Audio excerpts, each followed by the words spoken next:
anyway, on your tables, you will see the rosaries. I hope everybody got one. If you didn't, I've got more for you. And so these are a gift from me to you.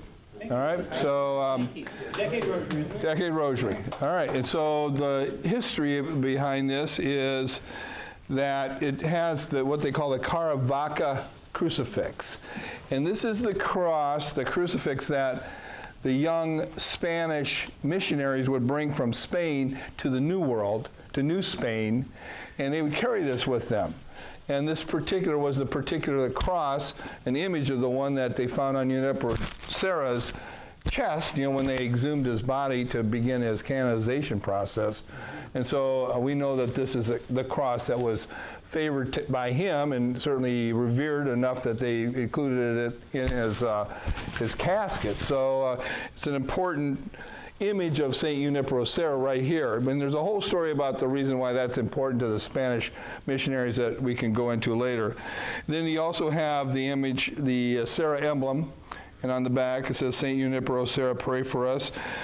In the centerpiece here, the Our Father piece, is an image of St. Junipero Serra, and then on the back is the San Diego Mission. So it's the bell tower of the San Diego Mission. And then it's a decade rosary, and so it can clasp or it can go single. So you have a clasp there, you can turn it into a circle, or you can leave it as a single or a straight thing. And then we've got the miraculous medal here.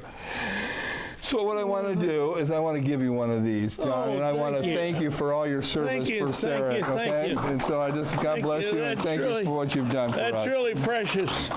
Thank you, thank you, thank you. It's beautiful. Same every day. Good deal. Can I share your story? Okay. All right. Thank you. Gary will be leaving our Serra Club. Well, he won't be leaving, but we'll be leaving the presidency here on January 22nd. So we were looking for something real nice to give him, and I found this on your website yesterday. And I sent an email to several saying we need to get this for Gary, get our bishop to bless this and give it to him tonight on the 22nd. And you were passing these all out. I was like, oh, so much of that idea. Now you got to give him a statue. Oh God! Oh, that's funny. Well, so goes the battle. We had one year we had a Catholic faith night at Florence Freedom. And my bishop agreed to be a bobblehead. So we bought 1,000 bobbleheads, and we gave those away at the event. And we have a few left over, so anytime like we have a speaker come to Serra Club, we give them the bishop bobblehead as a gift. Yeah. Oh, that's cute. That is cute. Cary Grant. Did everybody get one of those? Yeah.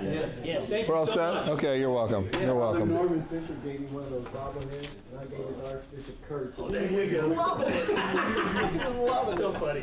Okay, am I on? You are up, sir. Okay, thank you. Okay, I want to talk about Siempre Adelante. So, and I want to reflect on Pope Francis's address to Serrans that was given to us in June 23rd, 2017. And I just want to reflect on his words here, and I think it'd be good for us to reflect on them. And I want to tell you just a little bit of the background behind this. And so when I came into the role of president, the president's role, a friend of mine in Omaha said, "What's going to be your iPhone?" Meaning, what are you bringing to the table for Serra after whatever experiences you're bringing? And I really didn't have an answer for him at first. And so what occurred to me the first year was that idea that we talked about at the first talk, was about how to be a top club. That's more than just numbers. It's like, how do we look at what we do and who we are and who we bring into our organization, and what do we expect of ourselves, of each other? So that became my first year's talk. The second year's talk was much easier. It was this talk from the Pope. And for that next year, my second year as president for the council, I basically said, this is our message for us to reflect upon as Serrans around the country. So what I'd like to do today is I'd just like to reflect on these and read parts of this reflection. This was in the Serran magazine, so it's also online. You can get a copy of it. You can look at a copy of it, and frankly, before I even read it to you, you program people, this wouldn't be a bad program. This could be 2 programs that you could talk about. You could reflect on the first part and the second part, and I'm going to talk about how they break it out. But this is good stuff to think about as far as Serrans. Big ideas. Where are we going? Vision. All right, so he, first of all, gives us the greatest appellation of all. He says, you Serrans are friends. Friends to priests and religious. Now, you won't have a copy. You might have a copy of this. Everybody, I gave you different versions of the Serran magazine so that you know what that is. Okay, so not all of you have this copy. So don't think like you're missing it. Okay, because I really just want you to listen to it. Online. Which issue is that? This is the issue in October 2017 is when it was printed. But it's also online on the Serra USA website. You can there's a picture and an image of the Pope right there, and it's right there, boom. And you can get a copy of this, or you can even listen to it in audio form. All right, so it's right there for you to listen to. All right, so he talks about us to be 2 things. He says, friends and siempre adelante. So the first part of friends. This is our Pope talking to us in June of 2017. To be friends to priests, sustaining their vocation and accompanying them in their ministry with this great gift, you enrich the church.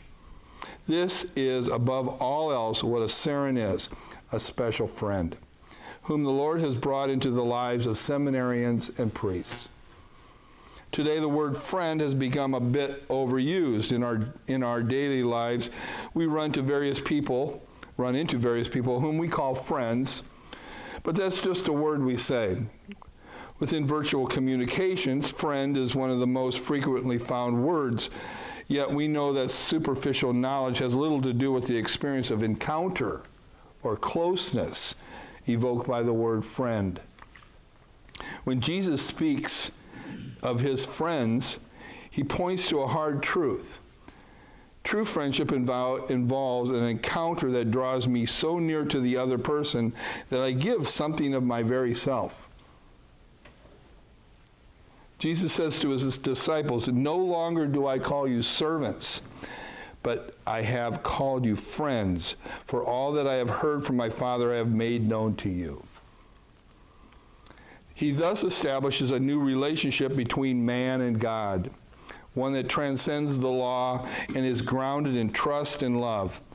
At the same time, Jesus frees friendship from sentimentalism and presents it to us as a responsibility that embraces our entire life. Greater love has no man than this, than a man lay down his life for his friends. John 15.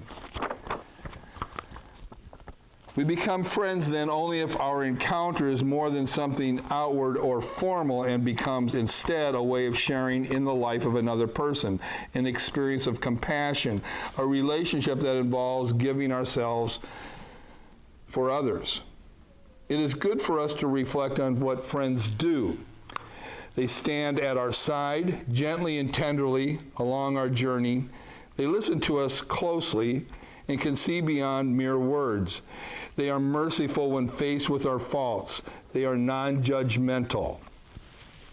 They are able to walk with us, helping us to feel joy in knowing that we are not alone. They do not always indulge us, but precisely because they love us, they honestly tell us when they disagree. They are there to pick us up whenever we fall. This is also the kind of friendship that you seek to offer to priests. The Serra Club helps foster this beautiful vocation of being laity who are friends to priests. Friends who know how to accompany and sustain them in faith, in fidelity to prayer and apostolic commitment. Friends who share the wonder of a vocation, the courage of a definitive decision, the joy and fatigue of ministry. Friends who share the wonder of a vocation, the courage of a definitive decision, the joy and fatigue of ministry. Friends who can offer priests support and regard their generous efforts and human failings with understanding and tender love. In this way, you are to priests like the home of Bethany, where Jesus entrusted his weariness to Martha and Mary, and thanks to their care was able to find rest and refreshment. Break. That's number one.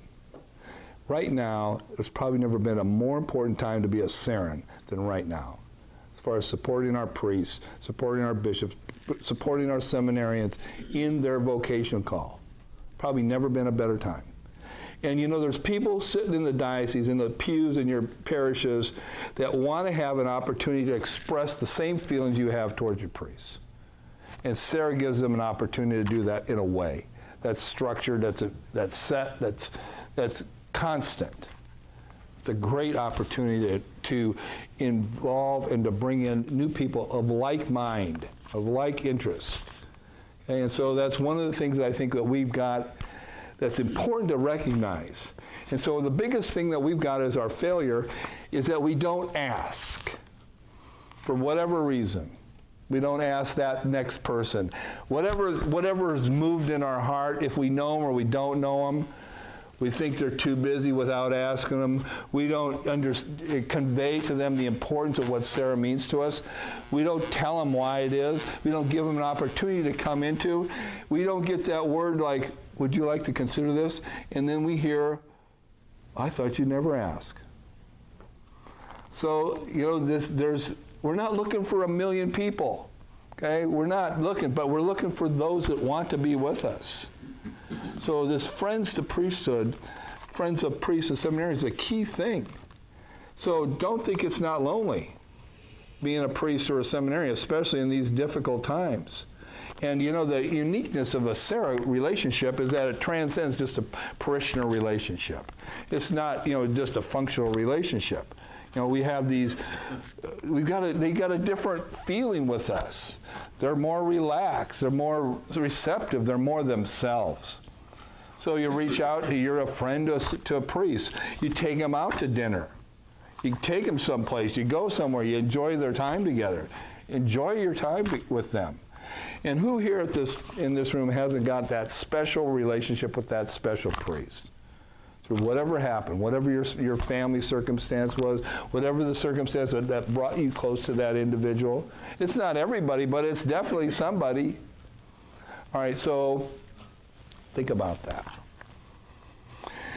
Okay, then the next thing is Siempre Adelante. Now we're talking about our patron saint. And so when I went to this, I was in Rome and we were listening to the Holy Father, and he comes out and it's amazing. You're in the audience hall. Those of you who have been to Rome and have seen that big audience hall, and they had, there were 650 Serrans there, and so there was nobody else in the audience hall. It was just the Pope and us. Comes out and he welcomes everybody and he addresses us. And he starts speaking in Italian. So I can't understand what he's saying. But I hear Siempre Adelante.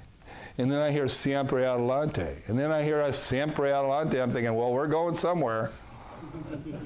I don't know. I want to know what it is. And so later, we get the translation. And so here's this translation of that.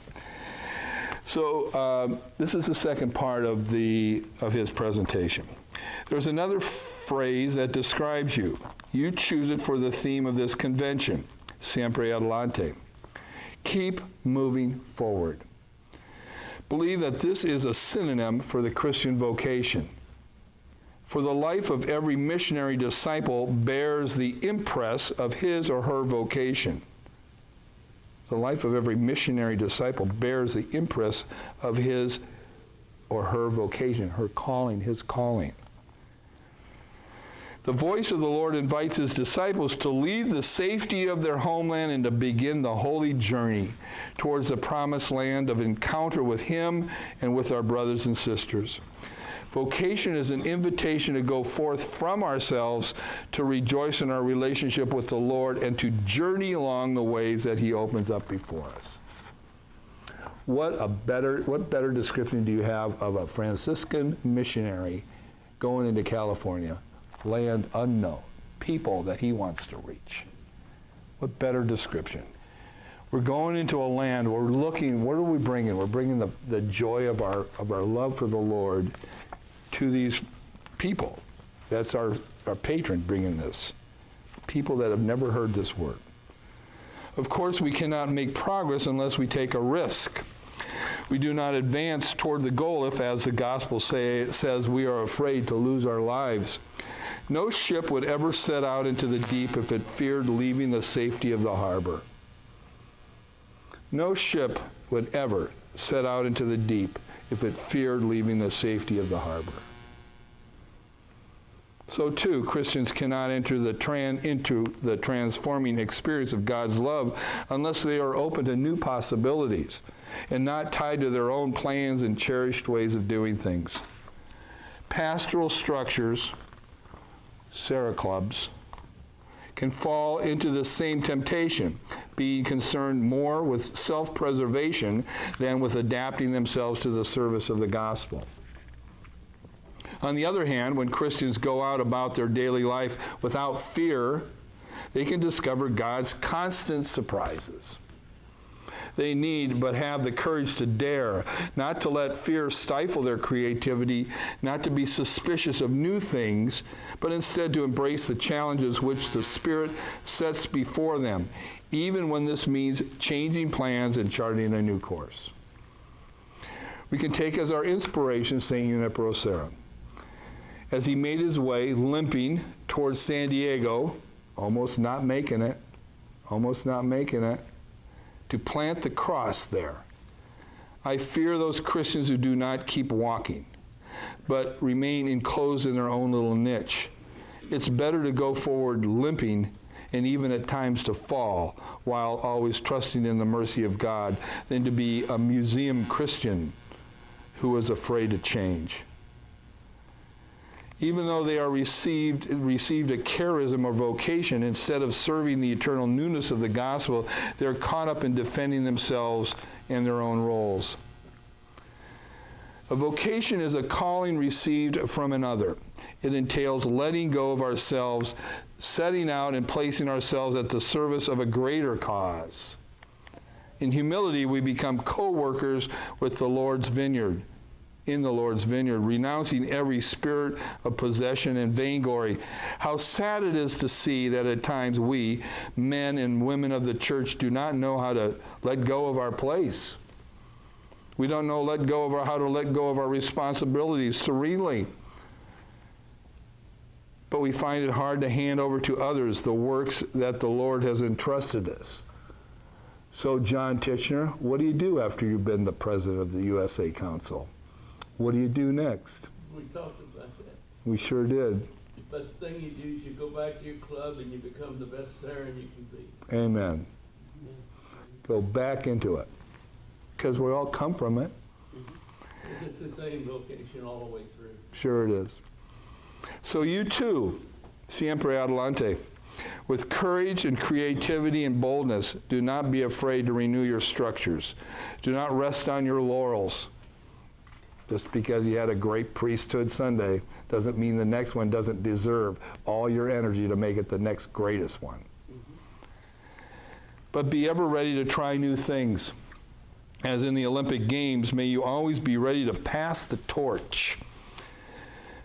Above all, to future generations, knowing that the flame is lit from on high and precedes our response and exceeds our efforts.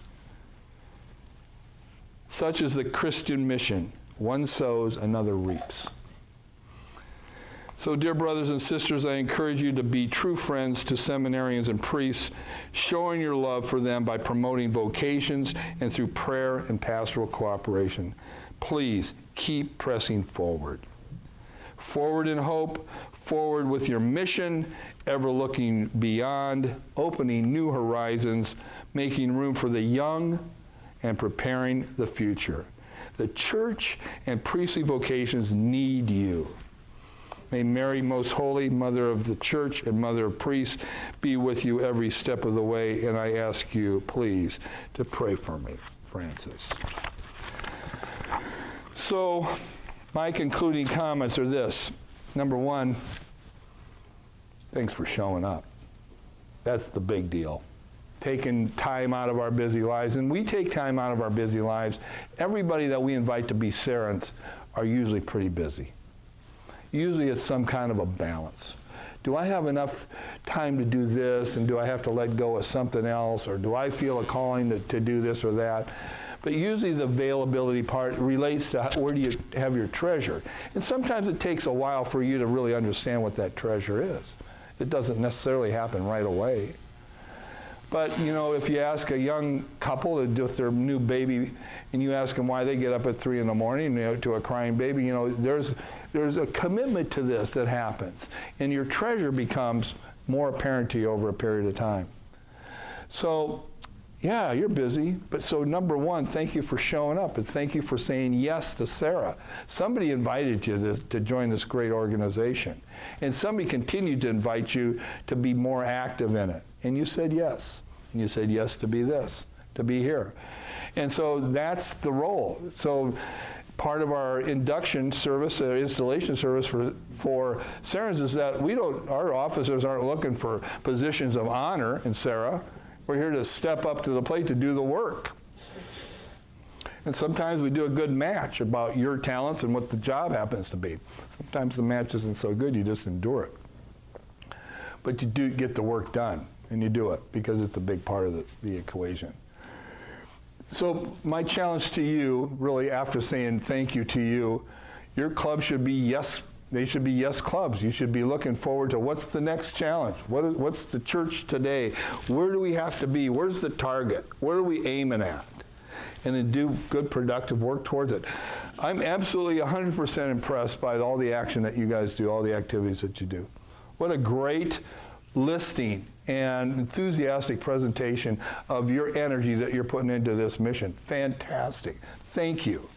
My first thought is, Serra is alive and well in Kentucky. Yeah, that's my first thought. We have our problems, but it's alive and well. You've got the basics.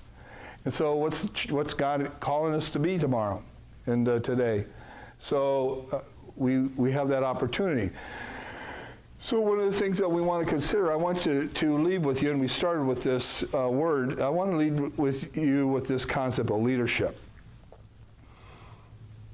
In 2016, a couple years ago, first year that I was president in October, we chartered a new club in Idaho, in the Coeur d'Alene area, right just east of Spokane, Washington. First club in Idaho. That whole state is one diocese, Boise Diocese. And so we had the charter night, and we had 31 new Serrans that came out, charter, great, fantastic. Bishop was there. Everybody's happy, happy, happy. And then that night, they also announced that they had signed up over these previous months, prior to this night, 300 people for the 31 Club in 5 parishes in that little town of Coeur d'Alene. And so what that said to me is that they started their work already. And what happened is that this is an image that I want you to understand, that what Serrans should think of themselves as leaders in vocation work. You do a certain amount of it, but you lead a lot more of it. You should invite more people to join you in your work, whether they're Serrans or not. Organizations, I know some of you work collaboratively with the Knights of Columbus or other organizations that are on our team, you know, on and off. You should think also about parish vocation ministries. So part of the Spark program happened at the request of your bishop and the other 179 that are in this, you know, in the United States, diocese. And they said, we want something that we can use right away at the parish level. I said, we can do that. I said, but we can not only give you stuff that you can do, but we can give you boots on the ground too. We can give you Serrans. We can give you the whole package. Now, they don't have to do all the work, but we should lead it. So just like those people up there in Coeur d'Alene, Idaho, when they announced that they've got 331 Serrans and really 300 people working on the mission, That's an example of where I think we need to think of ourselves. Think of ourselves as that. So you want to collaborate, you want to bring more people in, you want to bring some of this good stuff down into the